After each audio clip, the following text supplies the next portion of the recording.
Hi, welcome to the latest episode of the Wellbeing Show. My guest, Paola Hadjilambri, I think I said that correct. She'll tell me. Yes, perfect. You Great. nailed it. Has joined me. She's the VP of, I keep wanting to say estate agents, but it's not. It's real estate company.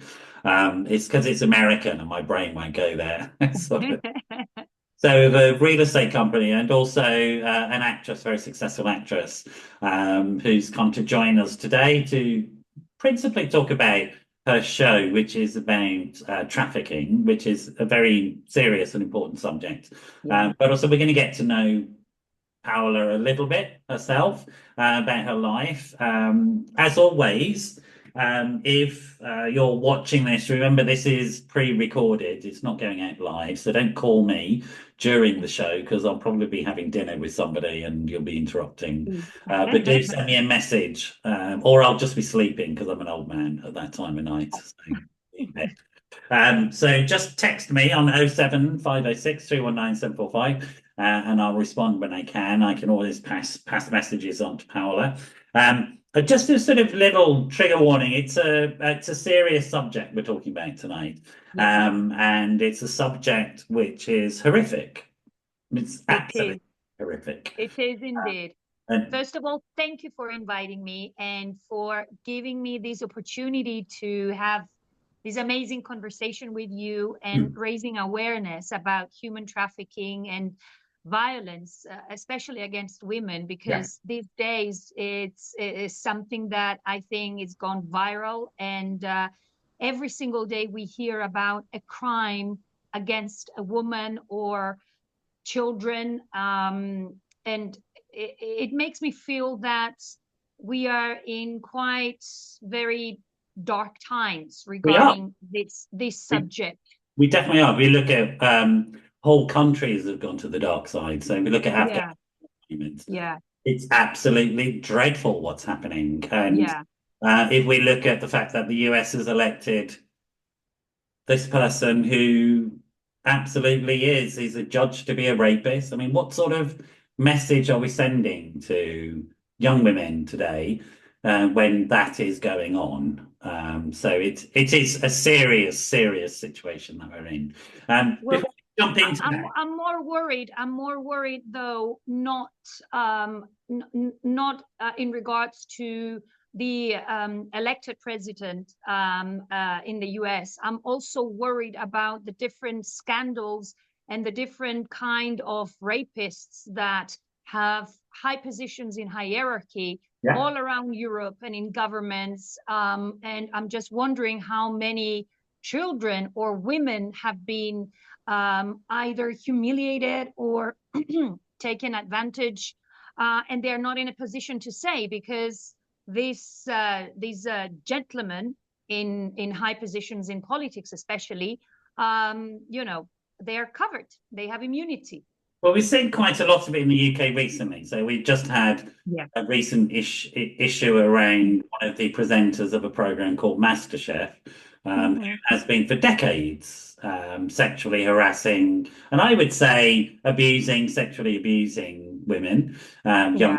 And we've had the head of Harrods has been exposed, the previous head of Harrods, El Fayed, um, Yeah. Yeah. hundreds of women, Yeah. hundreds of women It, over it is decades. it is shocking. It is shocking. I mean, we have a case in Greece with a very, very famous and loved comedian. Like you could see this gentle guy that everybody wanted to work either in theater or they wanted to work with him on TV. He was making everybody laugh. You would never have imagined. And different actresses throughout his whole big successful career came out recently. He's Mhm. on trial now, and the things he did to them or said to them, like even the verbal and emotional abuse, they're horrific. And you're thinking, this gentleman, like this family guy, this well respected person, awarded many times, it's unbelievable. It's unbelievable. Did you go to drama school? Did you train? Of course, of So course. Well, you'll know more about this because my background is acting as well. So you will yeah, understand what I'm just about to describe. There's a significant problem with yes, training in drama schools, and Yeah. the model of practice about breaking down the ego, uh, Yeah. and making people more open to their emotional responses. We're Exactly. just beginning to understand that. I mean, I presume you know Grotowski and Towards Poor Yeah. Theatre, sort of damage that guy did. I mean, Yeah. several of his students ended up in psych hospital because of the damage. And Exactly.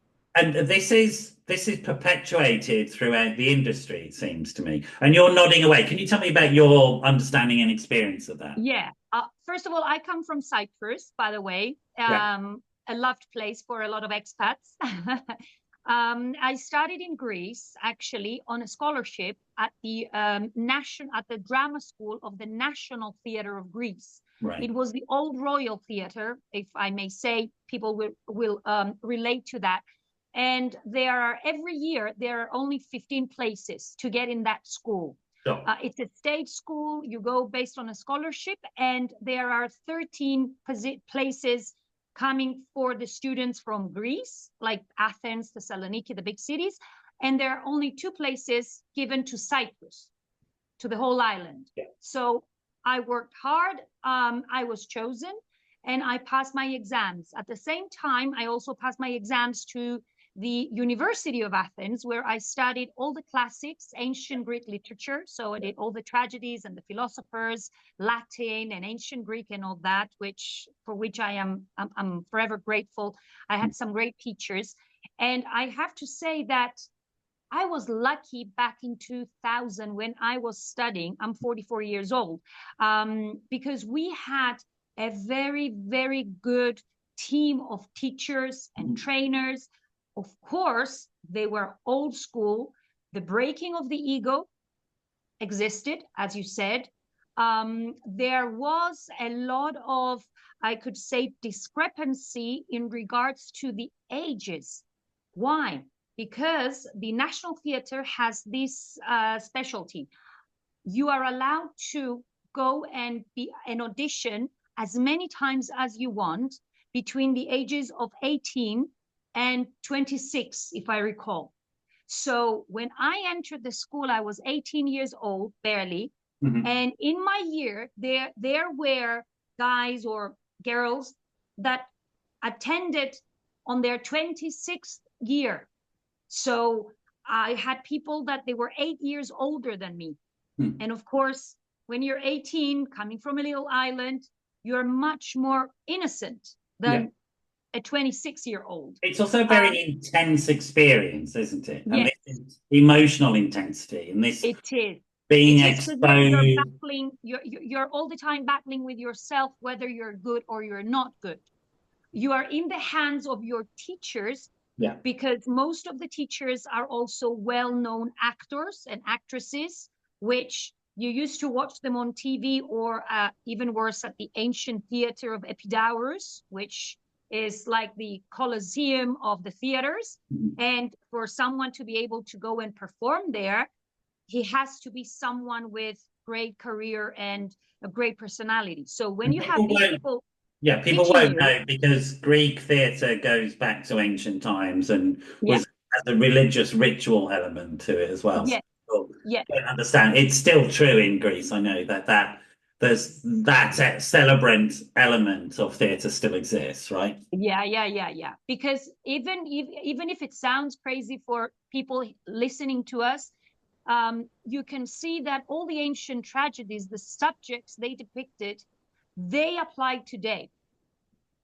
I mean, look at the Trojan War, for Yeah, example. absolutely. We Absolutely. have wars today. We have kids killed. We have women abducted and raped. And then you have Medea. She Mhm. killed her children. How many women haven't we seen in the news that they were depressed, and they, under depression, they killed their babies or their kids. Yeah. So a lot of things are have survived thousands of years ago to today's society. Yeah. But what I wanted to say is that when you study in the theater, when you are with all these important people, the first thing you do is you have to build up a very strong personality, knowing and learning who you truly are. Yeah. It took me 3 years, because the school is 3 years, on the third year to realize my strength and my talent when one of the teachers gave me the leading role in Trojan Women, Queen Hecuba, and I was the youngest in the class to do that.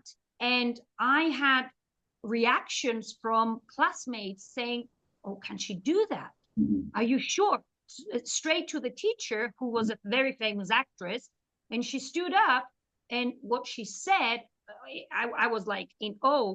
She said she was born for this. And that was the moment when I realized I'm good. I have talent. I can do this. Because take us back a bit of time, because were you clear from very early age that you were going to be an actress? Was that your dream, or what did your family think of that? Tell us a bit about your background. Okay. Well, I love knowledge. I was always a kid that I love books. I love, learning history and ancient Greek tragedies. I was always on a stage in the theater. Wow. I was a volleyball player. I mean, I remember my parents begging me, like, don't take any more activities. We can't, we cannot, be taxi drivers. You have a brother as well, because they were up and down all day. And so, yeah, it was a dream come true. Of course, I never thought that, I would make it to the school, because you see, when you come from a small place, there is always somebody who has an uncle in the government, or an uncle who is somebody's friend, and they make a call, and they hold the position for XYZ, that their father or mother may be powerful or rich, or you have all these things. And so there was you and your brother, that you just the one sibling, right? Yeah, I have a younger brother. Yeah. Okay. So tell us a bit about that. He's a banker. He's a sensible guy. that's yeah. The money. I use him for the shows, to hold down, the tickets and people paying. So he always does the math right. And then sometimes he's used as a bodyguard because he's a big guy. Right.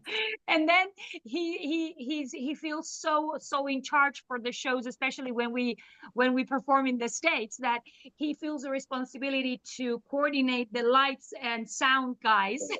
Right. So you see him after that, after all the tickets are paid and everybody's sat down, he's like at the back with the sound and lights guys. And I'm like, what are you doing?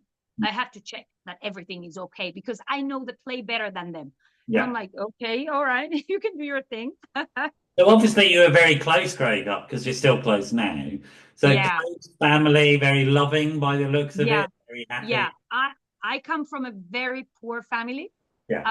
I had to fight with everything I had to get scholarships and be able to go and study in Greece, because education there is free.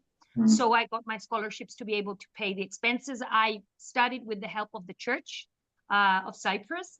And then I knew that I had to help my brother to come to the UK and study, which was his dream. So I always found myself doing 2 or 3 jobs at the same time. And that is why I defied everybody telling me, oh, you have to become a teacher or you have to do acting. That's it. But I found myself when I was 25 years old, running my own drama school for children and adults, becoming a representative of the London Academy of Music and Dramatic Arts, which it was the first for Cyprus, great honor. I found myself being an anchor woman on TV.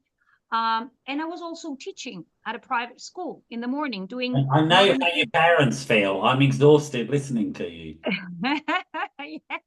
And I don't have to drive you around. I'm like, what? How did you do all this stuff? But it's interesting. And I want to try and make some connections with the interest in the trafficking, apart from it's an important subject. But of course. The Cyprus, Greece, etc., has had a troubled history. Even recently, it's had a troubled history of war and division, invasion and counter-invasion, etc., etc. Exactly. Talk us through some of that, because I think people don't understand. We see war, and we see this thing where guys get in machines and shoot each other, but that's only one aspect of war, and it's not even the most No, no. Constructive aspect of war. So Well, tell us something about that. okay. So you everybody knows that during the 50s we were, of course, under the British Empire. I mean, we still have the British bases here in Limassol, and which I collaborated with them, by the way, through the performance of Tears of Silence for Human Super, Travel. love We did that. a very Yeah. big campaign, and I'll come back to that. Bless them. So in the 1960s, when we finally got our independence as a country, a few years later, there were troubles between the Turkish Cypriot community and the Greek Cypriot community. I mean, there is always trouble where politics comes in.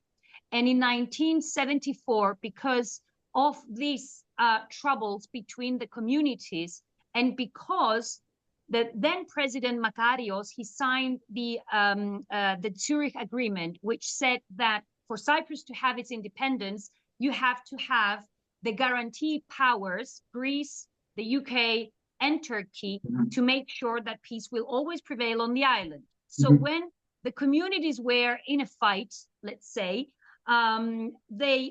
Turkey thought that the safety of the Turkish and Turkish Cypriot people was in danger. Yeah. And they didn't call it invasion, they called it a peaceful, saving operation. Yeah. But it wasn't, because children were killed, children were abducted, women were raped, people were killed, 1,600 people are still missing. Even today, we don't know where they are.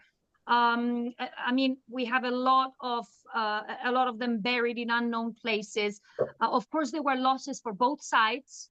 And I will never forget my dad telling me that one of his best friends was Shefket. They grew up together. He was a Turk and a Muslim.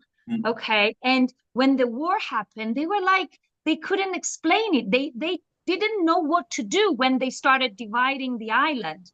And it was a sad time for the generation of my dad and of the closer generations to them. I mean, hopefully nowadays with the politics and the help of the European Union and the United Nations, the problem is going to be solved, because this is what both communities want.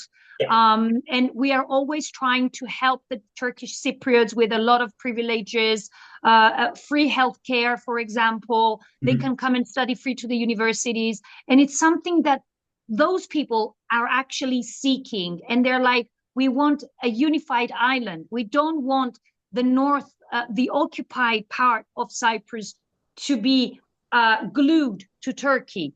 So their voice is loud and it's clear. And we have respected everything from their religious places to their traditions to their houses, that we restore them with the help of the funds from UNESCO or the European Union. Well, and hopefully that process of integration will continue. I believe so. For the sake of this subject, though, the concept of war is the aspect of war that's often forgotten is the rape of women and the abduction of children, and that's been going back in war since the beginning of war. That is very much a feature that is often not looked at. We've seen it happen in Europe recently, mainland Europe, in Ukraine, for example. Yes. High-profile sort of news stories around the abduction of children, taking them to Russia. I believe it's a tactic. I mean, in the Greek history, we first met this around the 1800s when Greece was under the Ottoman Empire.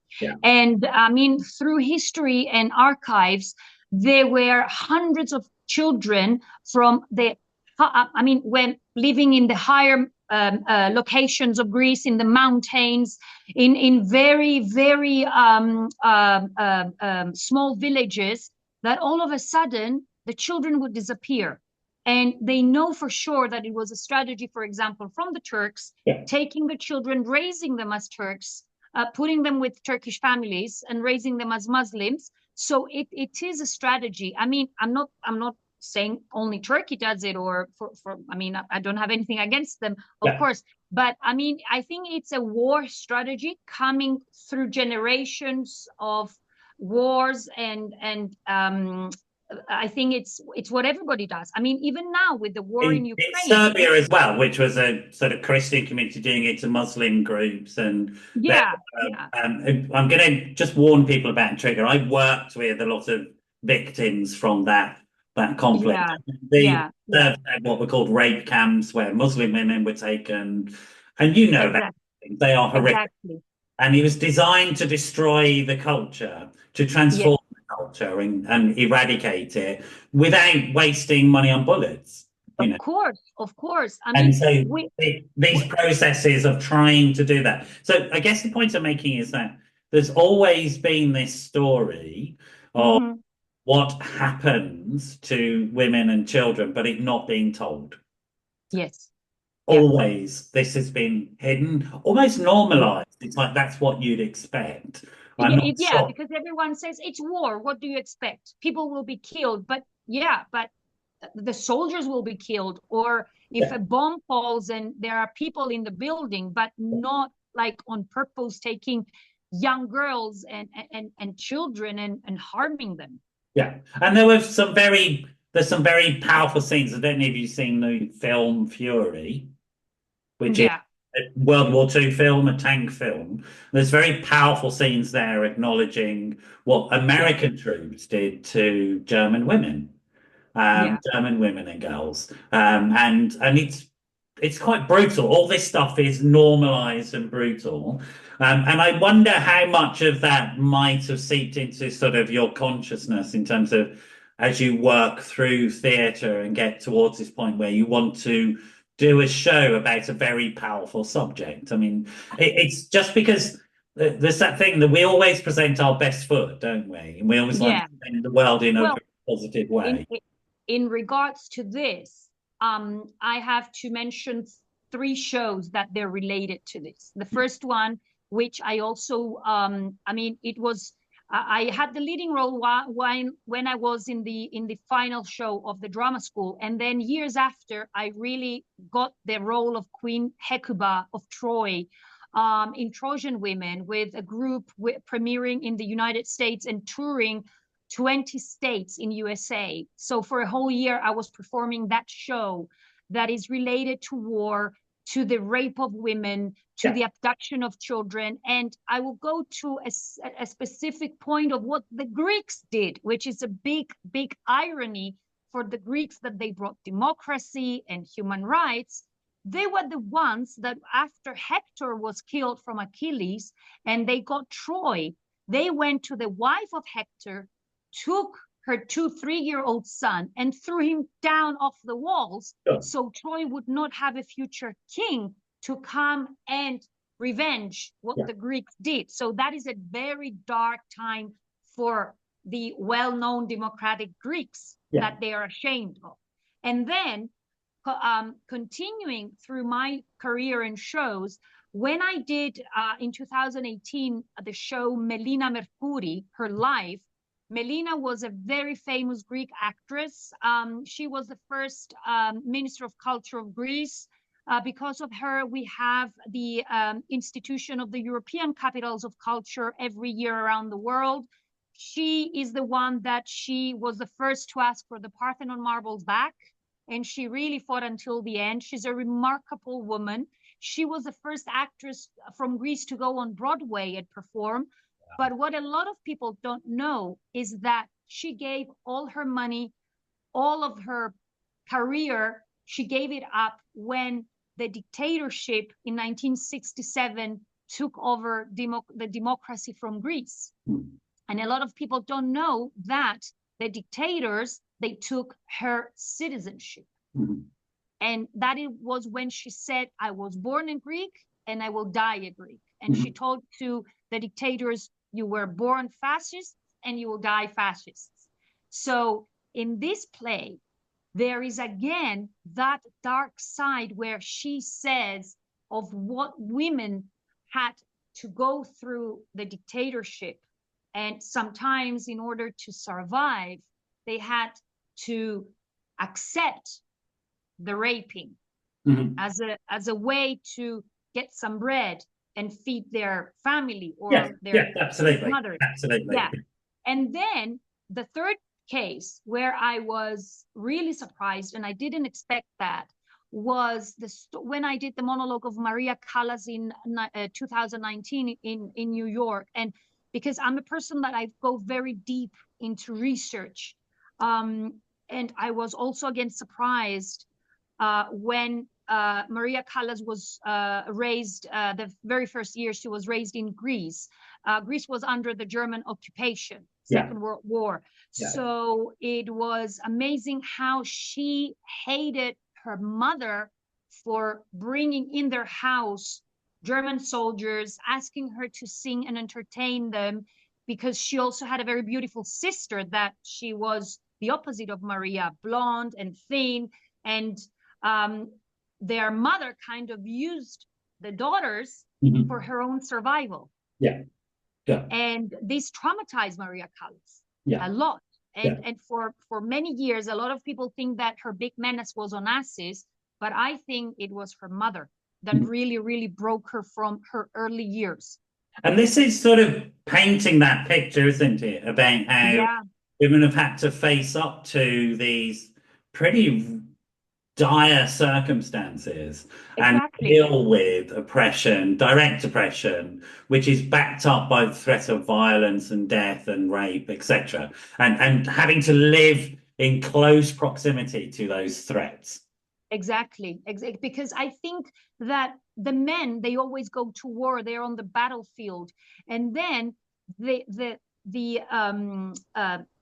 taking advantage of the women is the worst thing, because they are either used as spies. So they're either used by the opponents because they don't have a choice. It's either you want to die, I will shoot you, or you can sleep with me, for Mhm. example. Mhm. So this is always very sad. And we see that as many thousands of years pass, it's again the same thing. The positioning of women in critical situations like war. Women are never protected during the wars. And mind you that when Greece was under siege and war during those difficult times with the First and the Second World War, it was the women that they produced the boots and the clothes for the soldiers. They were dissembling and assembling weapons. They were traveling with donkeys in the mountains to take supplies. So, Yeah, these stories are lost, and it's really interesting to think about. So, for example, I worked a lot with people fleeing war, with mhm, refugees, and yeah, people who had status as refugees, who had mhm, evidence that they'd been tortured by regimes, and they had their United Nations brown passport, etc. yeah, Now, until very recently, within the last 10 years, rape was not a reason for you to flee oppression, even though it's one wow, of the most common forms of warfare. Organized unbelievable. rape is one of the standard common forms of warfare that has happened Yeah, since the beginning of time, literally. yeah, But it's yeah, only up until about 10 years ago that you can point to the fact that you were part of, in the case of Serbia, that you're in a rape camp, an yeah, organized, that state organized event yeah, that was designed to destroy your community, yes. only up until about 10 years ago. And that's because of, I think it's the previous representative for women on the UN, the actress, the other actress, what's her name? American actress, very famous, Tomb It, Raider, it's Angelina Jolie, Nicole Angelina Kidman. Jolie, because Yeah, yeah, she campaigned very hard around these issues as well, yeah, to yeah, recognize these events. Now, these stories remain untold, don't they? And yes, therefore we get situations in which, I mean, it's like it's classic. Definitions of post-traumatic stress disorder are yes, based upon the symptoms in men, not yes. women present. Do you know what I Nobody mean? asked the It's like, women. Yeah, yeah. Nobody absolutely. asked. Yeah. I And mean, so what I'm interested in, you then wanted to, I mean, it's clearly something that you've not shied away from these dark stories, no, experience of no, these women. Um, no. you also culturally come from it. I understand that. Culturally, I come from the Irish culture, similar stories of division and all that sort of stuff, you know. Yeah, yeah, We all want peace. Anybody who's been through conflict wants peace, and that's all we of want. course, of course, of course, of course. Um, So and then you wanted to do this show about trafficking. yes, and abuse against women. So going Tell back me the to genesis of that. Yeah. going back to my day job, as I say, Yes. because a lot of people ask I me, forget you why? also run a company. Yeah, yeah. Well, I mean, you're running a company, you're working for a very powerful family, and then you go to the United States or to Greece or in London, and you're doing shows for human trafficking. And they ask me why, and I always say that is my way to give something back, Ah, right. because Yes, all yes, my yes, show, I mean, I always try my shows to be fundraisers, something for charity, to help yeah, someone. yeah. And it gives me joy to raise awareness and being able to be in a position to bring people together, and especially men. I was shocked. I mean, with in the audience, I was shocked with the men that after I was finishing my performance, they would come to congratulate me, and they were full of Break tears. down. Yes, absolutely. Women were not crying as much as men, And and because are like, yeah, especially, and what? yeah, You and know what I mean? especially the ones that, they were approaching me and they were like, oh my gosh, I want to say thank you. And I have a daughter. And I was like, okay, that Now hit you a get spot. it. Now you get Yeah. it. So being able to have my day job, Yeah, which I say this again, and do the one thing I love, which is acting, yeah. provides for me and my son a good quality of life. And I But say this on purpose for women, especially that they may be single mothers, because I used to be a single mother for many years. I got married in July with an amazing, amazing guy, Chris. I have an amazing husband. But I did my shows and I kept my job because I had to provide for my son, taking him to a private school, offering to him his sports, his afternoon clubs, our traveling and everything.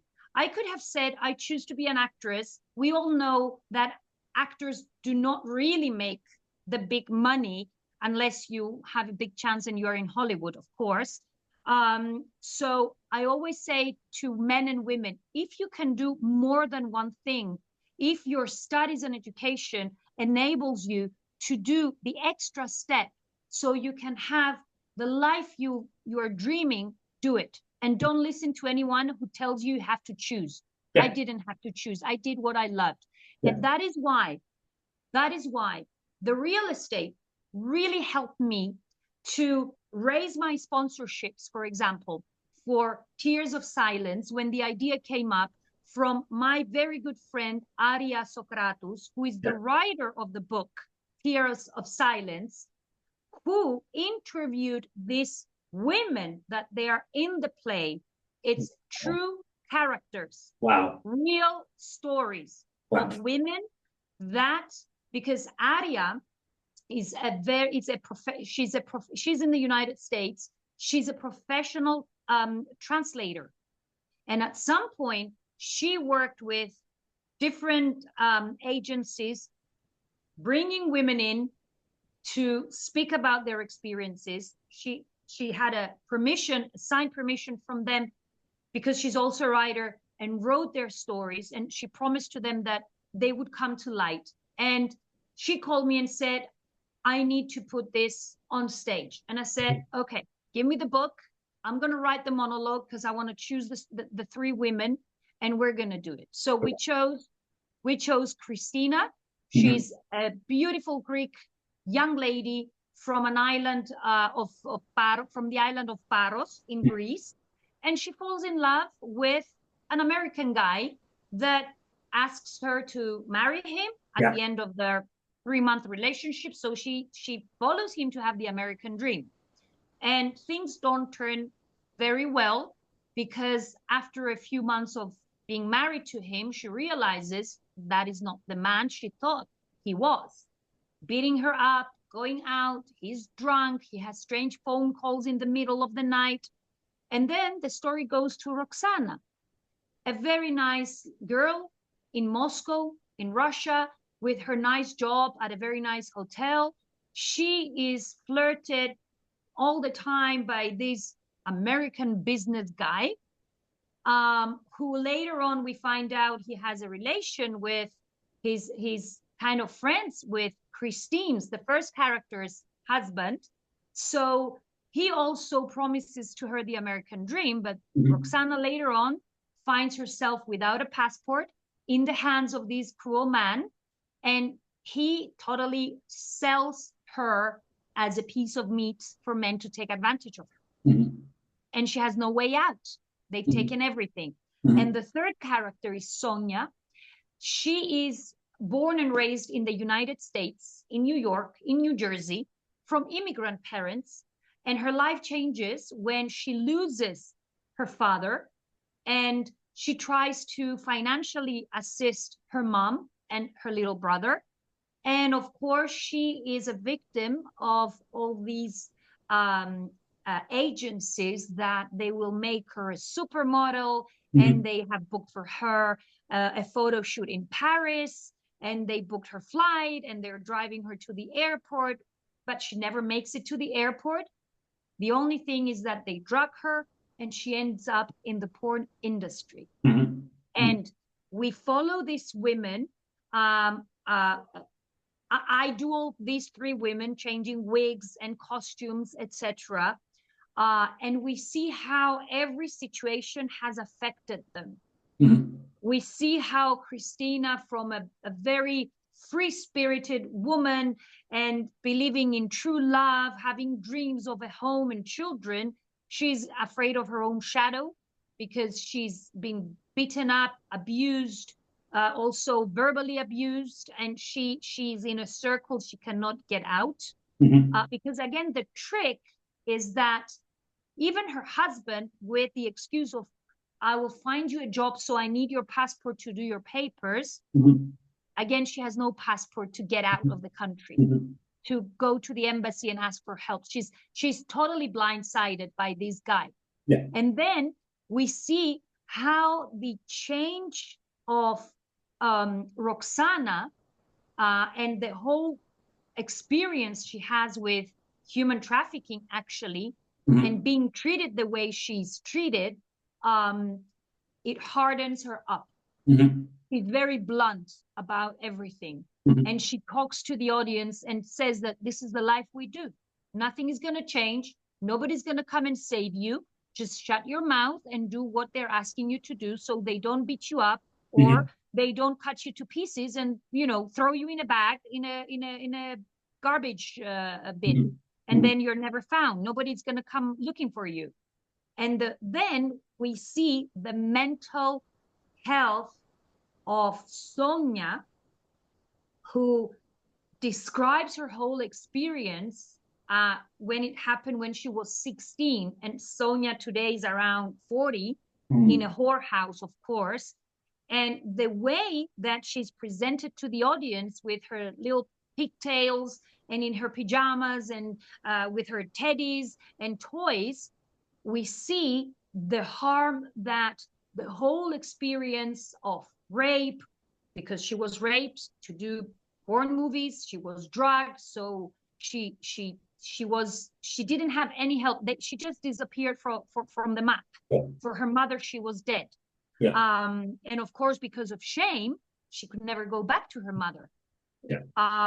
And we see how in her mind, when she's describing all these things, she's acting as a 16-year-old.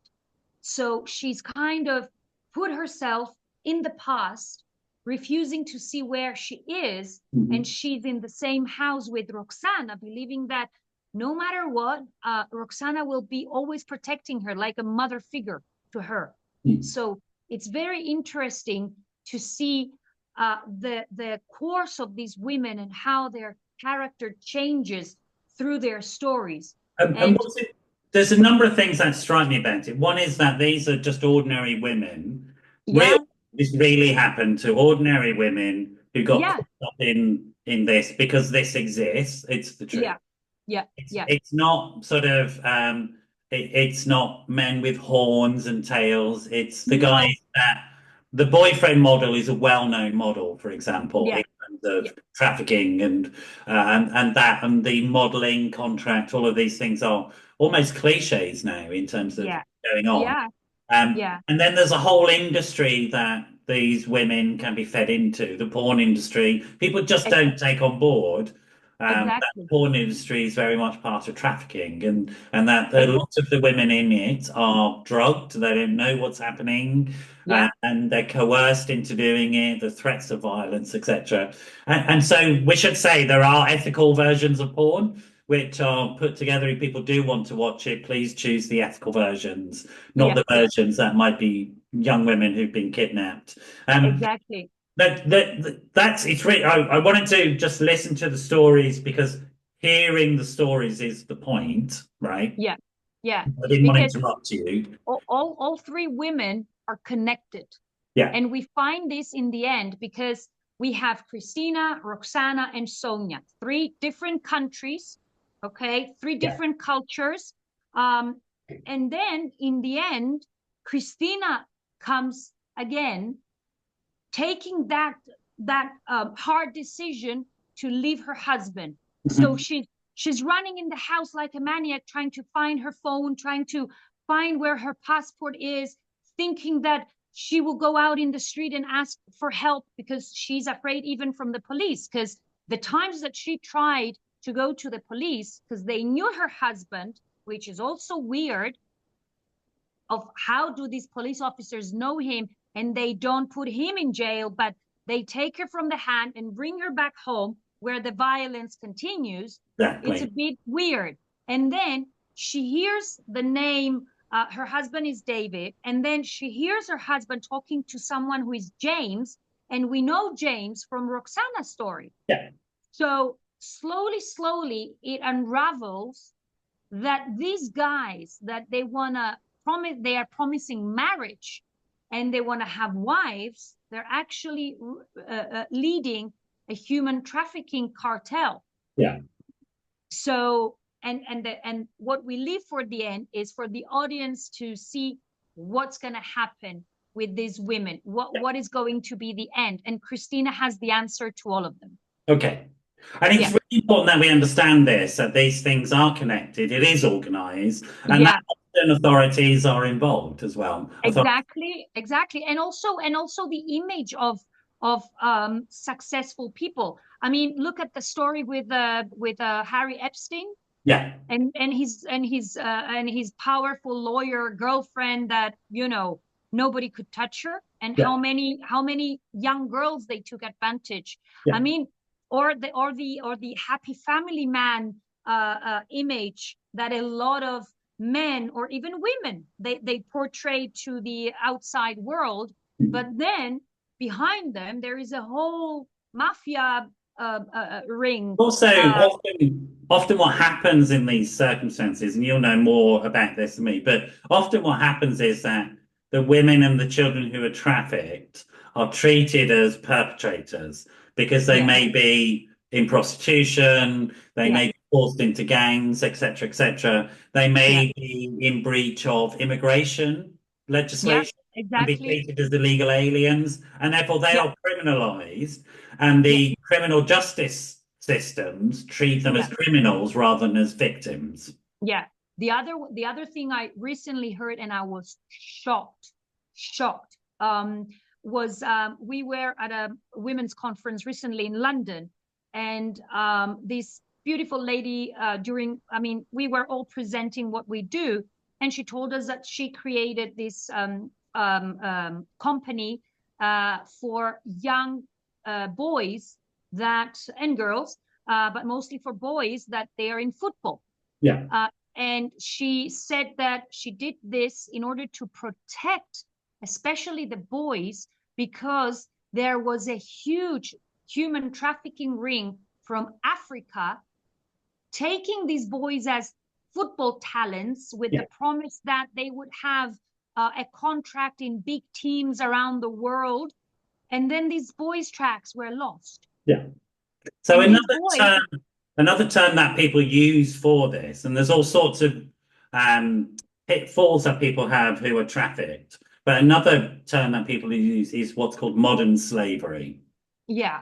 Yeah. And that this is all part of that. The interesting thing, I think, in terms of women and modern slavery is that often, I think, and I wonder what you think about this, often the abuse of these trafficked women is lost in the background noise of the abuse of women in general.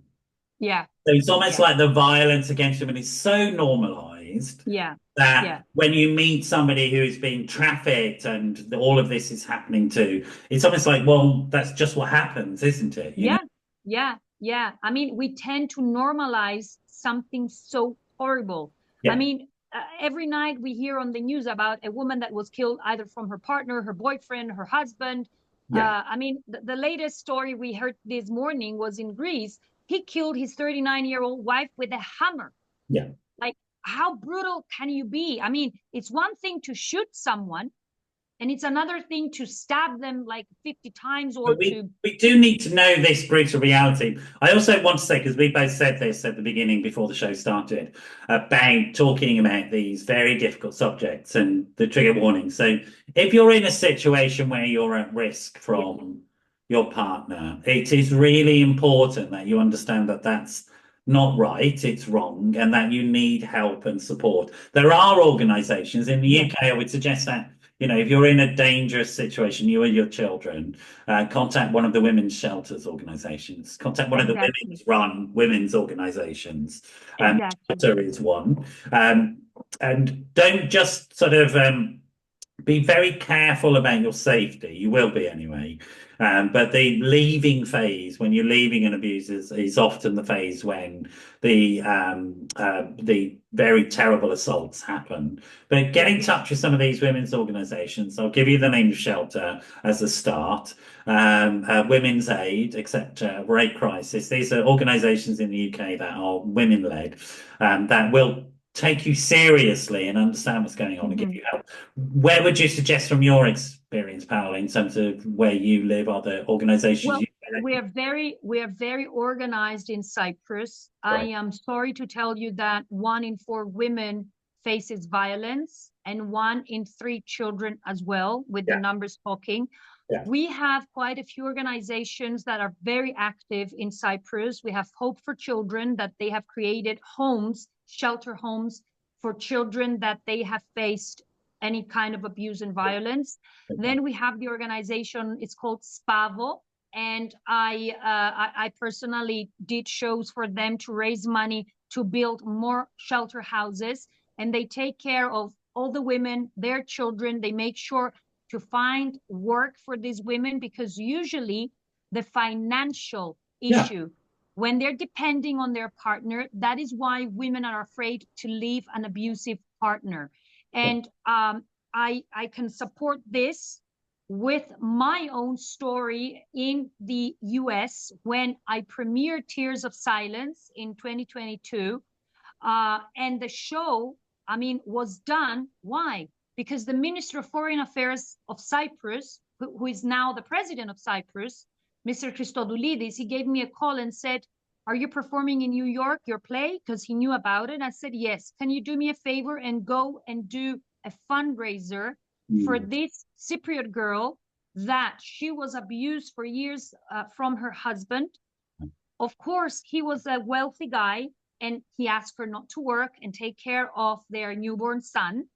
And when she couldn't have it anymore and she tried to escape him, under the custody reasons, she could not leave the country. She was taken to court. He was trying to get full custody of their little boy. And of course, she needed money. Yeah. And I'm very proud that through the 49 minutes that Tears of Silence is, that we premiered it in Manhattan, in New York, we raised $50,000 Well done. in a night. Yeah, yeah. Well done. People were Great. paying $200 and $300 tickets, but they knew the cause, that they knew it was for a good cause. Hmm. And what makes me sad is that this girl was my student. Right. I used to teach this girl. Yeah. Just take a And moment. it was a shock for me. And Paola, you know, take when it. you go and you realize, and then you see her and she's like, Miss, and I'm thinking of all the things I was teaching her and telling them, like all my girls, all my students, Mm. as a drama teacher, of how to, have your dreams, succeed your goals, be strong, don't follow any boyfriend, follow your dreams. And to see that, I mean, it brought me to my knees. I have to admit that. But also the great part of this story is that Miss helped her. Yes, always, So you always. did, but very directly. You were there for Always. her, and Yeah, you were living that dream. We yeah. we are at the end, I'm afraid. Oh, Sort of, I know always it's like this.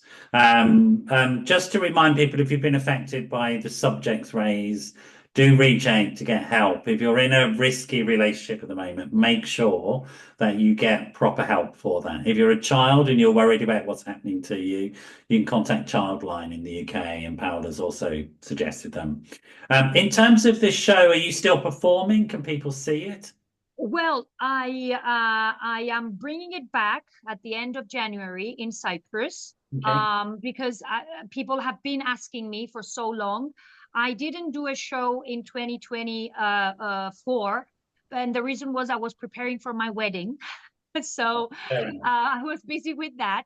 Are And you coming to London with it? yes, yes, I am. I am planning to come to London with the help of the Creative Women organization Right. and my friend Olga Balaklits, who is organizing all these beautiful events. And because of her, recently at the Portcullis House in the House of Commons, I did a 15-minute abstract of the show, Super. which it brought not just tears to the women and the men that were there, Yeah. but it raised a lot of discussion. And I was shocked that every single woman in that room stood up and said, I faced abuse. My Yeah, good. husband kicked me. My Good. Well husband done. slapped me. Yeah, We I have to was have like, these stories. When are you coming wow. to London with the show? When are you coming next? Do you know yet? Well, I'm hoping for February, to be honest. Okay. But I will confirm as soon as we have a date, there will be an announcement. We are very strong on social media, Great. so you will be the first to know. Great. You'll And let of my course, PR team know and we'll promote it for you for Of sure. course, of course. And then New York and Florida is waiting. Yeah. Florida has a big problem of human trafficking. It's the first Huge. I state know it's of huge human there. yeah, yeah. So they've called me to go back and do a couple of shows and raise awareness, because what I also like, Noel, I always have a nice discussion with everybody in the Good. audience after the show. Good. And that has a great impact. And what I always say, the way we always promote it is, men or women, okay, get your sons and your daughters and come to the show. Yeah. Yeah. Absolutely. Well, let us know and we'll make sure we promote it for you as well. Thank you. I'm Thank you just going very to much. say we have to finish there, sadly, for now, but we'll sort of bring you back on another time and catch up with your next project, Of course. because you're never going to be stopping, are you? That's No, no, no, no, no. The next one is going to be about refugees. there we go. Oh, right up Yeah. my absolutely. I'm right on board with that one. So Yeah. wonderful to have you. You stay there. Folks, I know these are dark subjects, but it's really important that we shed some light upon them. Yes, The reason being that somebody's living through this horror right now, and they're exactly. probably next door to you. Yeah, yeah, You know, it's exactly. probably I have my first cousin that for 20 years she was physically and verbally abused by yeah, her husband, and she didn't talk until her children reached adulthood. yeah. And then she opened up and she got a divorce because of Absolutely society, need, we because of conservative absolutely need to society. talk about Yeah, it. We yeah, absolutely need, because it might save a life. So exactly. you stay there for now. Thanks everybody for joining in. Do send us messages. Do send me messages 07506 319 745. If they're relevant to Paola, we'll send them on to her. Do you have a website for your performances so people can check out what's going on or Well, anything? we have on Facebook the Tears of Silence. We Here's a have site that. on Facebook. People can And people join can that. contact, yeah, yeah, they can, with my name, I'm on all social media, Paola Okay. Hadjilambri. Yeah. everywhere you look, Instagram, Facebook, I'm there, and I always respond to my messages. Okay. And I will be very, very happy to connect with your audience and help. And also I'm reaching out to any organizations that they're trying to empower and help women, that they would like to have the performance. Because I have to mention, it is under the auspices of the President of Cyprus. Okay, so right. it is quite an official event when it happens. So we always have some officials around, and it has it is a serious event that is always happening, and I will be very happy to be a part of a fundraiser if needed to be. Super. Of course. That's wonderful. Thank you. Right. Gonna have to say goodbye. Thanks, folks, for joining us. I hope it's been as inspiring to you as it has been to me. And I'll see you all at the next show. So bye-bye for now, folks. Thank you.